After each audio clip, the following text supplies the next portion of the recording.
All right, good afternoon, everybody. I'm gonna do my customary chit chat while I wait for the encoder to start working and make sure that the internet continues to work good. And it looks like Twitch is online and YouTube is online and everything sounds good. Excellent. Good afternoon, guys. Today we're going to be doing something a little bit different. We're going to be working on competition data, dun dun dun, which is not my normal MO here on the live coding. But I tweeted a couple days ago about this blog post from the RStudio Tensorflow for R blog, which was written about an earlier Korra competition and not this Korra competition. But I was like, oh, hey, this would be, a cool thing for somebody to, use to get started on the Korra competition. And I had a request for it. So we are going to get the same pipeline from this, this blog post set up in a Kaggle kernel. So I'm going to have to join the competition. And I'm probably not going to end up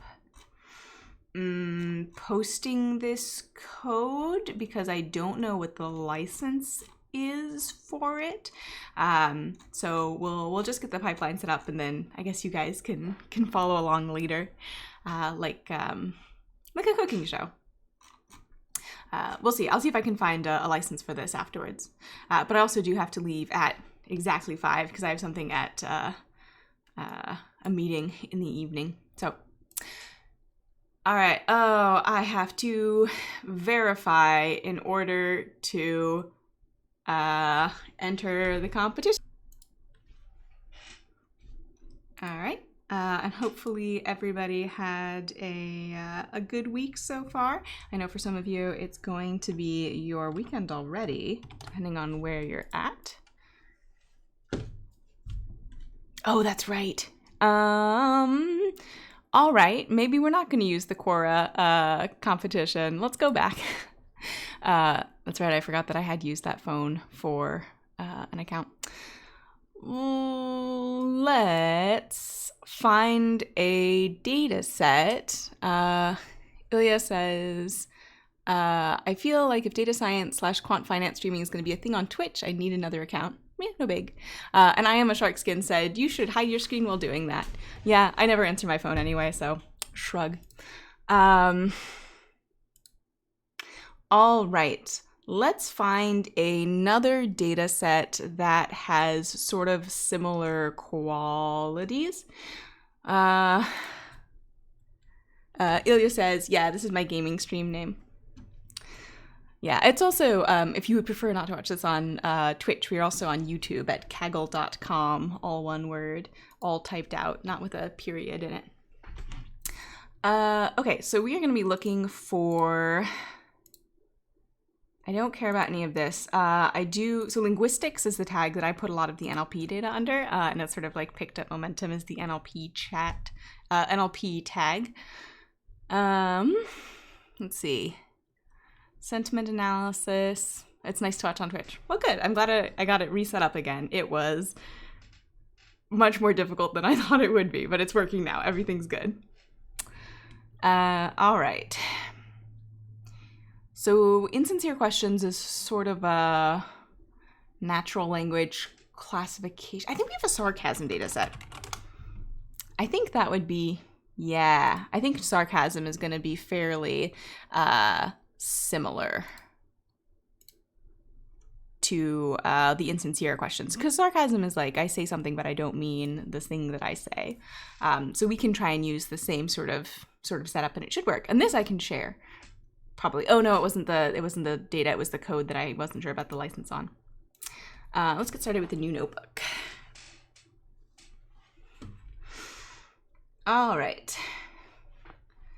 Loading in, everything gets started. And we are actually, I think I said in my tweet that it was going to be TensorFlow because I had apparently not read the title of this blog post very well, and perhaps I should have read it slightly better. We're not using raw TensorFlow, or we're using Keras, which is great because I would prefer not to use raw TensorFlow given my options. I'm not planning on doing like fine-grained enough experiments that it's going to make sense for me to what's the word I'm looking for? It's not going to make sense for me to have access to all the levers, right? Ilya says, I can't install TensorFlow on my machine. Yeah, that stinks. I'm sorry. Right. So I don't think we're going to need to do this get file part of it because I think we already have it loaded in here. Oh, but one thing we are going to want to do is change the language to R. And we are using the Keras library for R. Now, one thing that might be, when was this from? This was from January. One thing that might cause us trouble here is I know the Keras library for R is under pretty fast development, so we may or may not run into trouble with this code. And so I'm going to call this Keras. Ooh, not like that. I'm not Keras in R. And Ilya says, pip install TensorFlow gives me an error and the conda install TensorFlow hangs. Interesting. You do want to use the conda over the pip because right now there's about a 5-time speed up for conda over pip, and I'm not sure about the technical details, but I know that that is the case. So let's get rid of all this in library Keras. Load that in. That will load it in fine. And we want to get the data and call it something. Headlines, I think. I think we also have another sarcasm data set that is from, oh, and it's JSON, so I'm going to want JasonLight. Not like that, I'm not.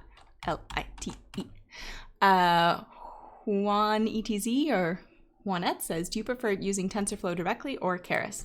Almost always Keras. I like high-level things, which is why I'm an R person. Yeah, nothing wrong with TensorFlow, but it's, oh, this was what I was going to say earlier and forgot. TensorFlow is like driving a manual, a stick shift. There's a lot of stuff that you have to do manually yourself. And Keras is like an automatic where a lot of the things get done for you, like in terms of model specification. And if you're a race car driver and you need that like little extra bit and you're experimenting and really pushing the edges of driving, then yeah, of course you're going to want a manual. But if you're just like driving to work every day, maybe you prefer an automatic because it's just less to keep track of. I do actually like driving manual, but and I think it is from JSON. Let's see how good my memory of syntax is off the top of my head. And it's in the input directory, and it's the only file in there. All right, Parse Error. This is a great start. All right. Trailing garbage right here. Juanette has said, have you tried PyTorch? It is on my to-do list. I have not. I've heard good things. I know a lot of people like it, but I have not, no. I also don't do that much deep learning stuff, so I haven't spent that much time playing around with different frameworks. And when I was getting, like, I have a little bit of formal training in this, and at that point, people were still using Theano. It was a while ago. By which I mean, like, a year and a half. 2 years? Closer to 2 years. All right, trailing garbage. What is the problem? Should there be a comma after this, perhaps? Let's take a look. Preview is truncated due to large file size. 3 items. Headline, article link. Okay, so, okay, let's check out this data in a new window. Doomkatu says, hello, who is this speaking? Hey, where's the chat? So I am on Twitch and YouTube right now, and I am talking to people on both chats. So I'll try and say which chat I'm talking to. I'm trying to keep track of everybody. Nobody gets left behind. All right, let's take a peek. Oh, that's right. We now land on the data tab by default. Truncated due to large size. Let's take a look at another kernel. These are all in Python.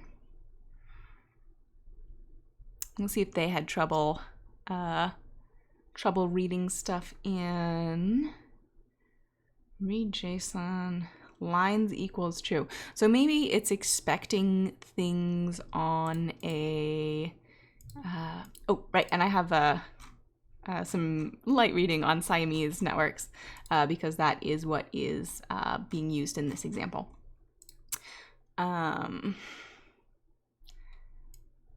So I'm not actually familiar with PD read JSON.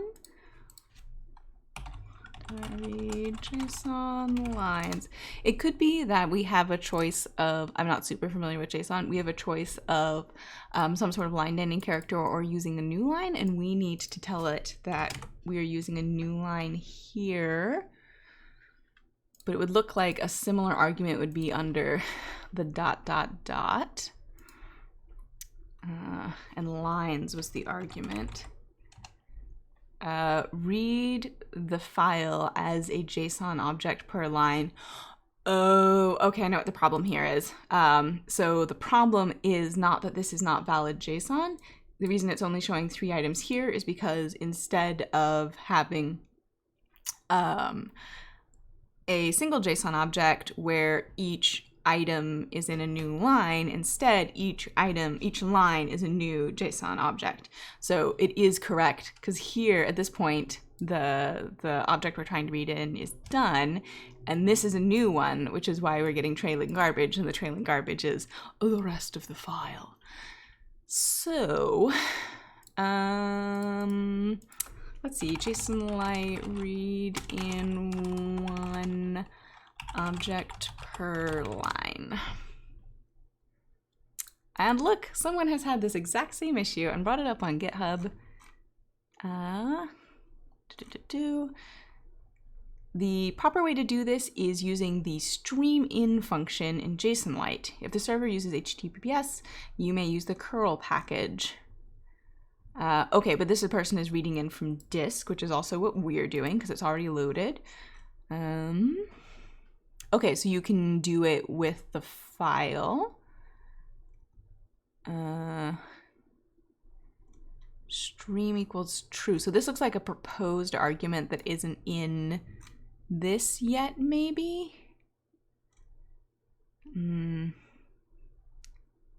Okay. So we can use this pipe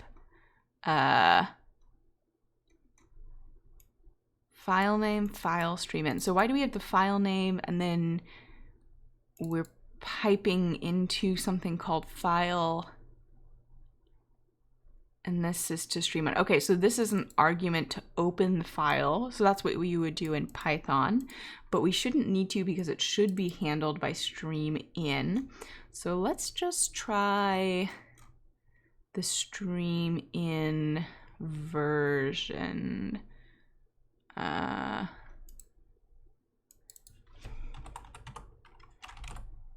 Will this work just the way it is? No, because I have an extra comma here and no argument after it. Okay, must be a connection. So do I need to read lines before I pass it to stream in? Scroll.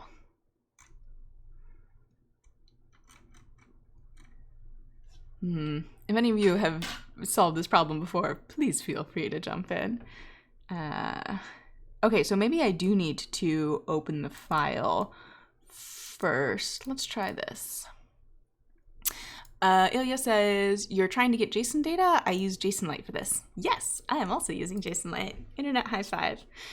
So the problem is that this file has 1 JSON object per line rather than being a single JSON object. Biplove says, hello. Ilya says, I remember I wrote a tournament data parser in R using JasonLight. Yeah, JasonLight's a great library. It is very fast. So what we need to do is we need to open the file. And we need to specify that we are reading, which I don't think we actually do need to be worried about in the Kaggle environment. You can tell that this person is a Python programmer usually because they don't have spaces between their, so in Python, you don't have spaces around your arguments assignment operator in function, and in R it is common to do that. Yeah, all right, that looks great. What I am gonna do is I'm also going to import the TidyVerse, and I'm gonna pipe this just so it's a little bit easier to follow.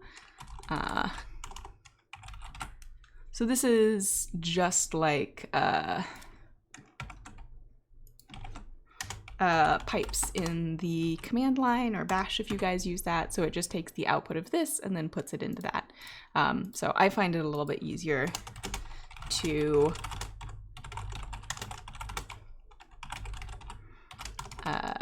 follow what's going on. Ew, TidyVerse. TidyVerse is great. It's a set of specialized tools, and I said earlier I like specialized tools, and that's me. Oh no, I said I like high-level things. I also like specialized tools. All right, reading in the data, check. It only took us 16 minutes. Holy moly. We had other things we had to do. All right. So they're actually reading in the TSV. This is another TidyVerse package. And I think we should be in, we should already be in a tibble, which is a type of, no, okay, so this function will read it into a tibble, and this has read it into a straight up data frame. So that should be a little bit easier. And column dot must be a 1D atomic vector or list. Oh, right. Sorry, it should not be data frame. It should be as data frame. There we go. That should be correct. Ilya says, I live in the XTS universe, so TidyVerse breaks things there. Very reasonable. I mean, I don't think everybody has to use the same tooling all the time, but I'm a fan. And also this, the blog that we're following is from the RStudio blog, and a lot of the RStudio devs are the core developers of the TidyVerse, and there's a, not that you can't use RStudio if you're not using the TidyVerse, but there's a pretty close relationship there.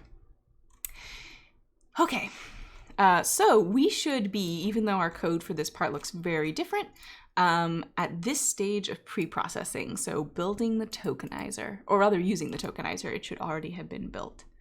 And you can see we have a data frame or a tibble, which has some differences, notably no row names, which base R tables do, and it has caused a variety of problems. So the reason both data.table, which is an R package for data frame type objects, and also I think it's Tibble is the name of the package that defines the data type, have made some changes to the default R data frame structure. And the reason that both of them were started was to remove the necessity of having row names from data frames in R, because it took too much memory and it made things slower. So you should see, depending on what you're doing, you should see some speed up between moving from data frame to data.frame to data_frame, or tibbles, or data.tables from base R. Yeah, data.table is good, but it does change things in place, so be warned. Which, again, sometimes you want that, and that's fine. And if speed is more important to you than sort of like provenance, I think is what I'm looking for, then yeah. Anelia has used it professionally. Yeah, data.table is great. Tokenizer, all right. So what we are doing is, so first we are creating a tokenizer, and we are specifying the number of words. So this is the cutoff. We're only going to be using the most commonly used 50,000, which is going to give you the vast bulk of most usages of words. So it'll have token, a high token coverage, but not high type coverage. And then we're fitting the tokenizer over unique words in, okay, I don't think we have to do this because this is looking at a duplicate question. So I think the thing that we have to do here is we have to just tokenize this headline column, because this is the text input, and this is going to be our output, the thing that we're predicting, whether or not it's sarcastic. So I think we can do something a little bit different here. Let's copy and paste this. And I don't think we need to do unique. I think that is removing duplicates because this is a duplicate question thingadoodle. And we are going to give it headlines and headline. Oops, nope. If you tokenize a Boolean, that's certainly something you've done. And this will take a minute because you're splitting all of the text basically. And it's how big is this data set? I don't think it's huge, but I think it's medium sized. How many do you have? Is sarcastic? Well, it doesn't say here.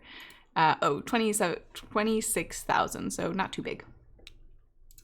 All right, so we've tokenized. Check. Let's save the tokenizer to disk in order to use it for inference later.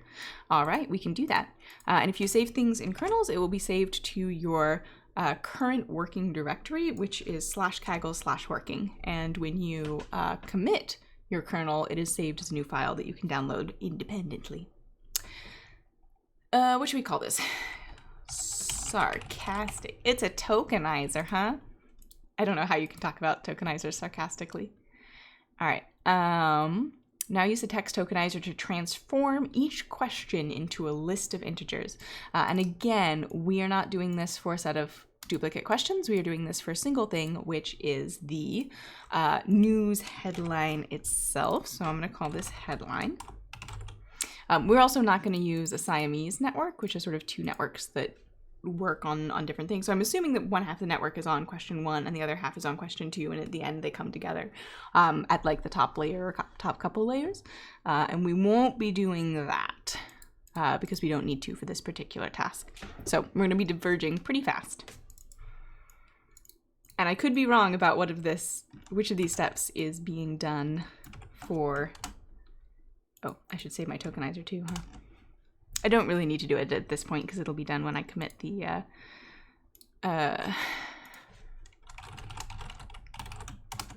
kernel. Excellent. So these are a vector of numbers where each number relates to a specific word. So just looking at this, 1 is probably the, because I see a lot of it, and I know off the top of my head that it is the most common word in the English language. So 1, 2, 3, 4, 5, 6. What is the second headline? Headlines, headline, and give me 2. The is 3. 2 is 1. It looks like 1, 2, 3, 4, 5, 6. 1, 2, 3, 4, 5, 6. Yeah. So we have a thing here. And Roseanne, I imagine, is probably an unknown token. 8435. So we may be adding unknown tokens that weren't in our original 50,000 most commonly used words to the end of our, well, I guess that is, okay, that is less than 50,000. So maybe we're not. Maybe Roseanne is actually in vocabulary to begin with. Shrug, I don't know. So I'm not 100% sure what's going on with this tokenizer, but it seems to have tokenized our text, so 10 out of 10. So these will be the input vectors. And we're probably going to be doing some sort of sliding windows. We might look at 3, and then move over to the next 3, and then move over to the next 3. Or we might do some sort of sentence embedding where we turn each of our word vectors into a single point inside a multi-dimensional space that is a projection downwards of a larger multi-dimensional space that shows sentences. I'm probably going to choose not to do that if that is the approach they're taking, because I don't believe in sentence embedding. I don't think that's a good representation of how a language works, and I believe in hierarchy. And that's a hill that I am prepared to die on, which is why I got a linguistics PhD. Okay, what are we doing here? Let's take a look at the number of words in each question. This helps us to decide the padding length, another hyperparameter of the model. Okay. So they're doing a third thing. They are not doing sentence vectorization, and they are not doing sliding window. They are doing padding so that each input is the same length. And like this one here at the end, that's only 4 words, is going to have a bunch of probably zeros after it to make it the same length as the longest sentence. All right, gotcha. I wonder if that causes cells to die. Do any of y'all know off the top of your head if you pad with zeros, does it kill cells? It's an interesting question. Not cells, neurons. So, let's do this. So we're seeing the length of our longest questions. I'm gonna add some cells at the bottom here so I can be in the middle of my screen and you guys can see easier. Is this big enough? Can you guys see good? Let me know if I need to make it a little bit bigger.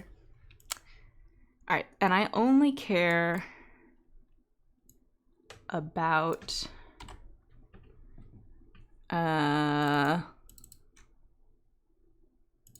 don't think I actually need to do the mapping because I have a single vector, so I should be able to just get the length of what was this, headline. So I have a variable called headline and a variable called headlines, and that's great programming and good best practice and definitely what y'all should do. No, I do need to map. I do need to map because instead of the length of the full object, I need to know the length of every vector within the object. I'm glad I checked that. All right. All right, so it looks like 99% of our headlines are 19 words long or less long. And this is a looks like a fairly tight range, which makes sense because there's a sort of a good range of how long you want a headline to be, which is actually probably better expressed in letters rather than words, because it's the amount of physical space it takes up. I don't want to do character level modeling for this, though. I don't think character level modeling is going to tell you much about sarcasm. Is my gut instinct. All right, so we'll choose a padding length between 15 and 30. Let's start with 20. We'll also tune this parameter later. The default padding value is 0, but we are already using this value for words that don't appear within the 5,000 most frequent, so we use 5,001 instead. Okay. This is all very clear to me now. So when I said you might add extra zeros, 0 does have a value, and it is the unknown token, also sometimes UNK, UNK, out of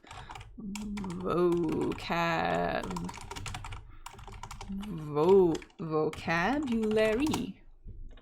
Close enough. So this is often what people will use to indicate that the word that you have used is out of vocabulary. So instead they're going to use 5,001, and that means no word here. So we're going to pad sequences so that they are all 20 words long. So the downside of this is that you will lose words off the end of the sentence, which is fine, I guess. I think that's fine. And I'm also going to change these variable names so they're a little bit clearer.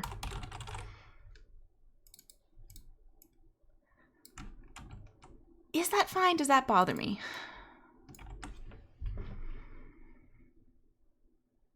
I guess I can just stick with 20, and then I'm going to have most of the words for most of the sentences. Let's see what the max headline length is. What is the very longest headline we could probably have? And we could tune this later, but my intuition is because, and oh, that's right, I've changed these names and not rerun them. Because of the fact, oh, 40. Okay, so there's one that's very long. My intuition is that because of the fact that headlines tend to be shorter, we might want more of the words, and also we're less likely to have function words, and we're more likely to have more content words. Is that true? I don't know if that's true. I'm just talking. I'm coming up with some stories that I'm telling myself.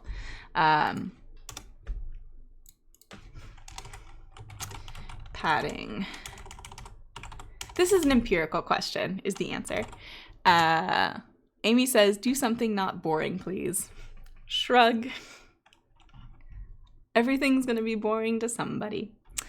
Padding max length to be tuned. Question 1 not found. Yes, that would be because it's not a thing. Headline is what I've called this variable.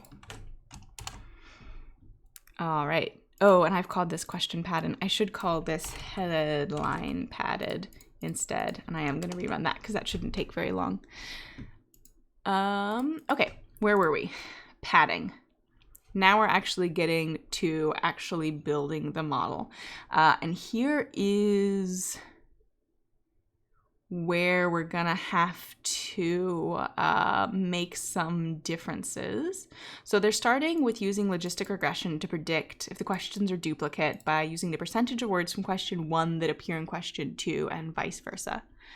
Wrong You says, how do you pick max length in Keras? So this is the R language wrapper for Keras, and I don't actually know what this pad sequences is for. Let's see. Yes. Okay, so pad sequences is from Keras. So in Python, it is this whole series that tells you where exactly the function is coming from, or you could import Keras preprocessing sequence pad sequences as pad sequence. But in R, once you have imported the Keras library, you can just use pad sequence. I think that's what you were asking, wrong. All right. So we have our headlines, they're padded. We have a set of vectors that are tokenized that are of a consistent length, so they should all be 20. And if there are things at the end, if we don't have 20 words, then we're going to add the token 5001, which means empty token, until we get to 20. And then we can use that as the input to the things that we're doing from here on out. And here's where we're really going to start diverging, because we can't look at percentage overlap from question 1 and question 2, because that's not what we're we don't have the same question. We're asking whether or not a headline is sarcastic. So let's skip just this bit. And here we're going to talk about model definition. And they are using a Siamese network, which again doesn't make sense for our question. Michael says, what about a length greater than 20? That's a great question. That's something that we can tune. So 20 is going to get us more than 99% of our input things, but it won't get us all of them because the max length of a headline is 40 words. But yeah, this is something that you could try different values with. Actually, I'm going to be a good machine learner, and I'm going to set this variable from this hyperparameter up here at the top, rather than down there in the middle of a function, so we can tune it a little bit more easily in the future. It was a good question, Michael. Thank you. What should we call this?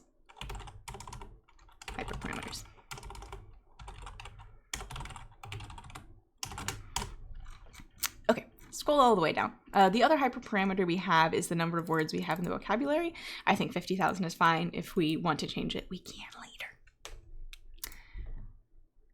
Okay, where are we here? So now we are specifying the model. So the big difference here is we're just going to be building one model instead of two models. So here we have the input layer. So I'm just going to copy and paste the bits that we actually want to use and then adjust them so they'll work with our particular example. And this is where we're most likely to run into trouble because things have been updated. And then we have this word embedder. So this is the benefit of using a word embedder is that instead of just having numbers where the relationship between the numbers is the frequency of the word, so that more frequent words have smaller numbers and less frequent words have bigger numbers, we're going to create an embedding layer where the distance between the words has something to do with how often they're used together, so it captures some aspect of meaning. It's good. And then so we're going from word embedding, vocabulary size plus unknown token plus padding value. So we have a padding, we've added one value. Oh, that's right, because it was 0. The unknown token was 0. Okay. So the reason we're adding 2 here is 1 is for 0, which is the unknown token, and then 1 is for 50,001, which is the padding value we used. Okay. The output dimensions are the embedding size that we're going to be using. And then the input length is the padding size. So this is just the length of each of the vectors that we're going to put in. And then we are using a L2 regularizer with this regularization rate. Okay, and then we have a sequence embedder. All right. So we're embedding the words and then embedding those into so we are using sentence vectors? Yes, okay, yeah. So,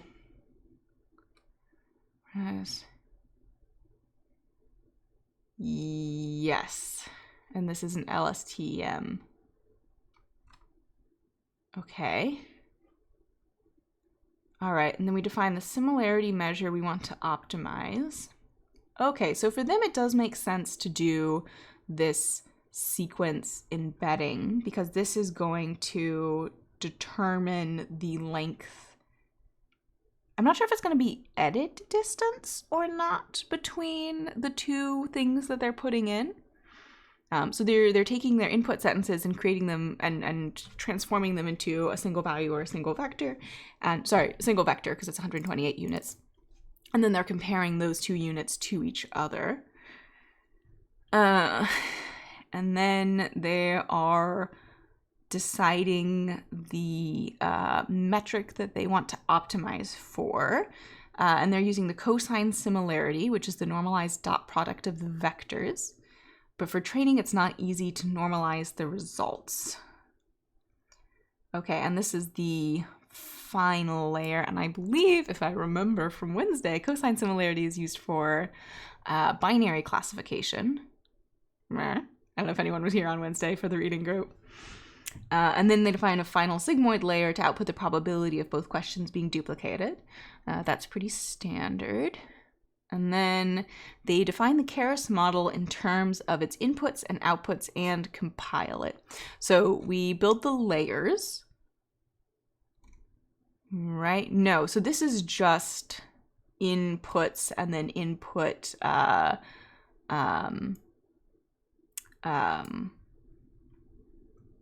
scrounging. Pre-processing almost. And then so this is the Siamese part.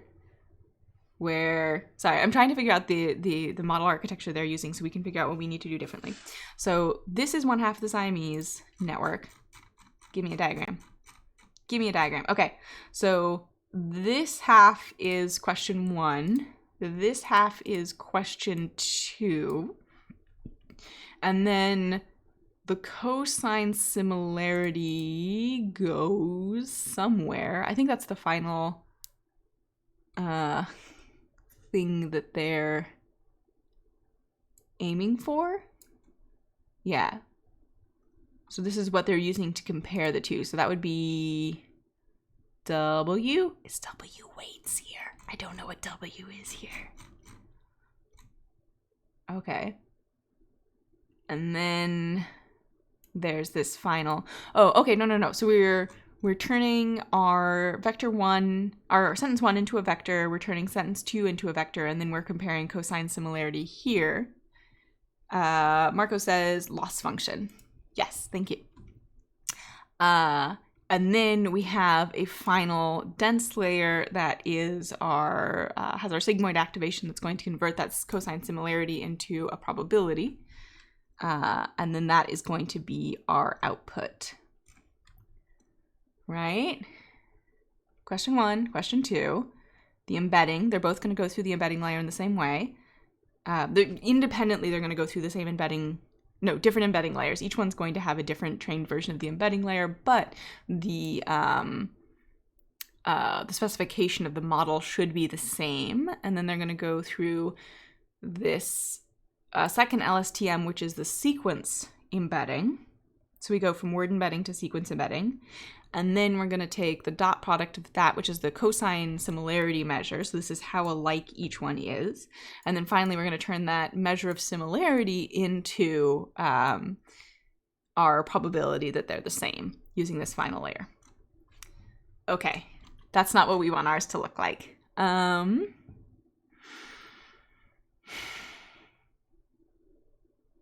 We're probably going to want an embedding layer. We're probably going to want this sequence layer. We don't need a dot product because we're not looking at similarity. And then we do want a final sigmoid because we want the output probability that it is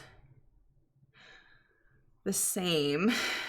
And then the final output that so the ground truth that we're comparing to is this label from our original data structure, which is the label is sarcastic, which presumably has been hand labeled. Okay. So this is this is a little bit of a simpler problem, so we could use some sort of text labeling approach. And at this point, I think I'm going to go and find other documentation. Let's see. Keras, RStudio, sequence, labeling. Guide to the sequential model, Keras for R, deep learning for text classification with Keras. There, that's better. Because it's a different question. Binary classification, yes, that is what we are looking for. Take me to the model specification. So this is the pre-processing that is similar to what we've already done, preparing the data. I think our data is good. Here's what our samples look like now. Convert your labels from integer to numeric, which is straightforward. And then the data is ready to be fed in. So what does xtrain and xtest look like at this point? The input data is vectors and the labels are scalars. Okay, and in the vectors we have, I don't think it's just tokenization. I think it might be the embedding. Padding, one hot encode. Turn your lists into tensors. So what are the lists? What do their lists look like in this example?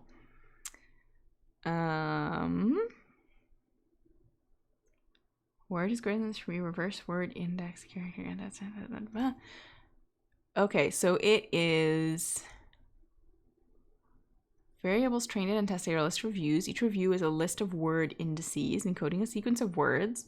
Train labels and test labels are lists of zeros and ones, where 0 stands for negative and 1 stands for positive. Okay, done with that so far.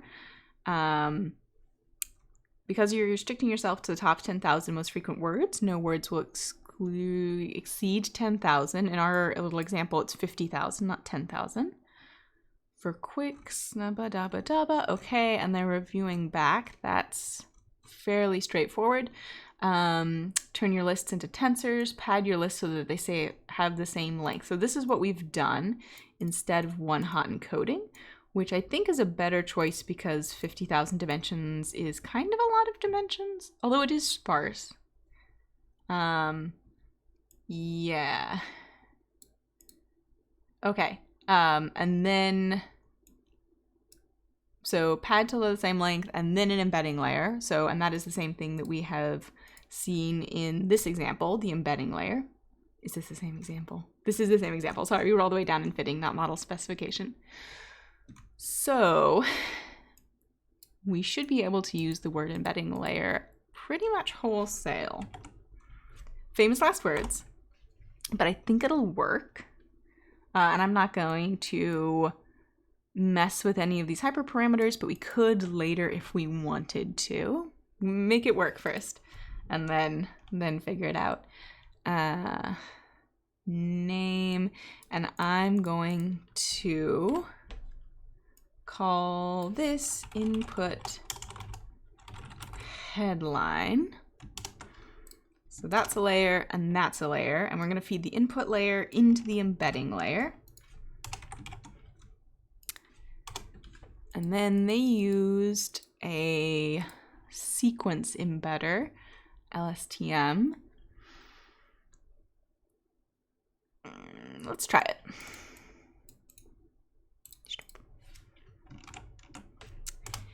And then, because we're not looking at cosine similarity, from there we could probably go directly into our final sigmoid output layer. So we're going to have, okay, so they took cosine similarity and then piped it into that. And the cosine similarity was this dot product. And the reason they needed to do this by hand is that this is sort of the connection between the two lower layers. And I don't think we need to do that. I think we can just say that the output of the sequence embedding layer goes directly into the final layer. Okay. Oh, I see. Okay, and this list structure must be what specifies the Siamese network structure, which we don't want. We want a single, regular, I mean, it's not feed forward because there is an LSTM layer, but sort of that feed forward structure.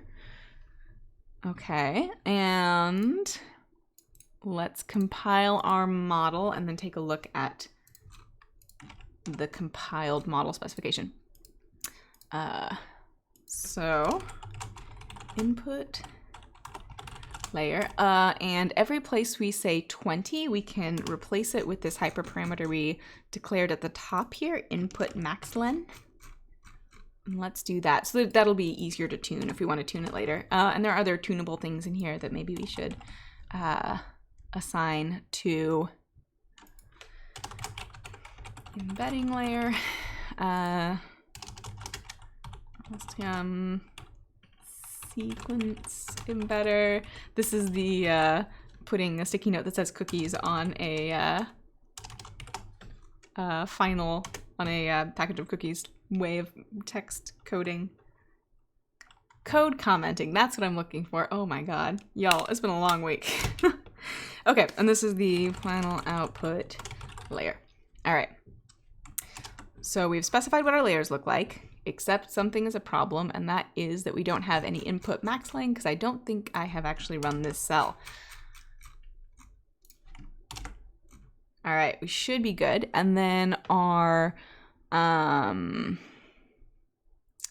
model should look like input word embedder and then the sequence embedder. And they didn't need to do this in the example that we're working from. Nope. because they put the input word embedder sequence embedder portion inside input 1 and input 2. Well, this should work. It did not work. All right. Unused arguments, sequence embedder and output. All right. Tell me more about Keras underscore model.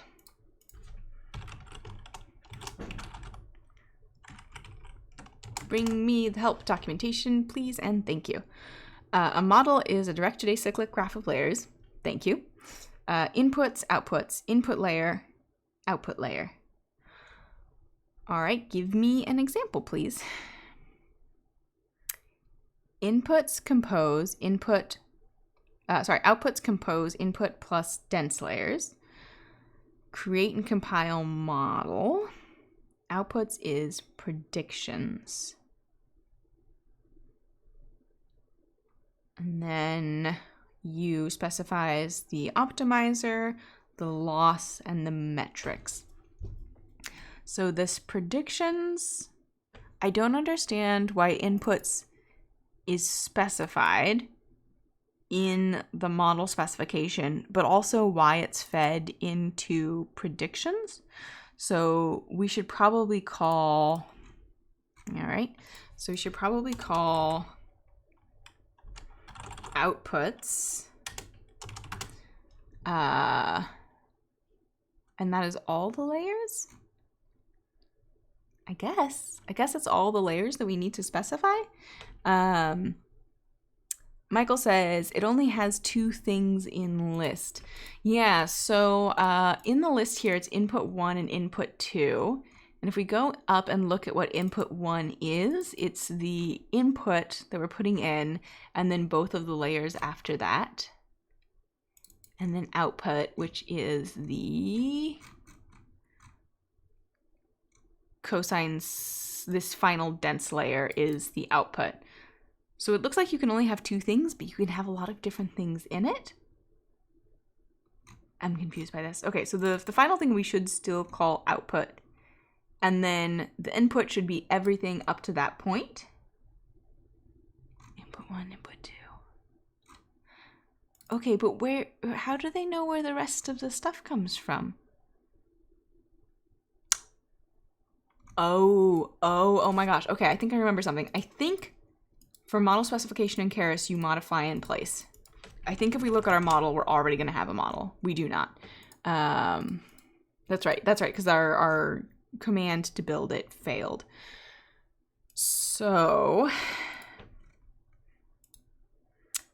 what if this is just one thing that pipes all into itself like so, and then the output is just the output that we have already specified here is one dense layer. Okay.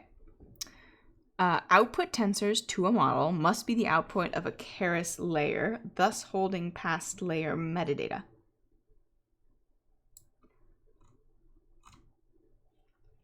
Well, that's a little bit opaque, huh?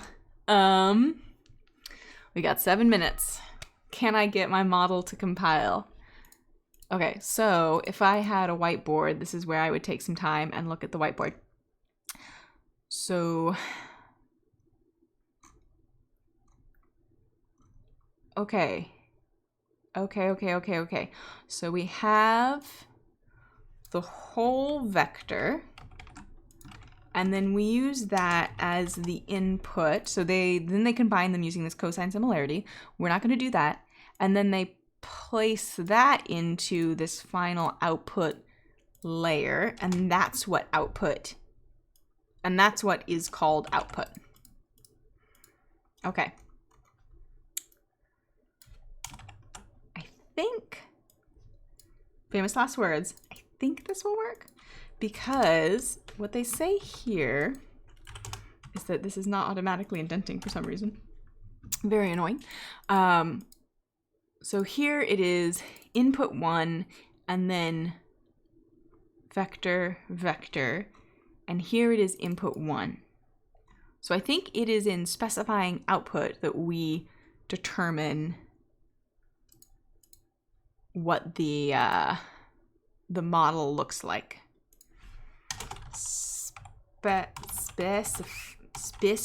Specifying complete structure. All right. That did not work. That's because it was not input 1. It was just called input. Okay. No errors so far. That's a good first step. And then we're just going to say input and output because that's what we've called these things. And I think that's the same as the way that it is in the blog post. Passing names for custom metrics is deprecated. Please use the custom metric function to define custom metrics. Ashraf says hi. Hello. All right.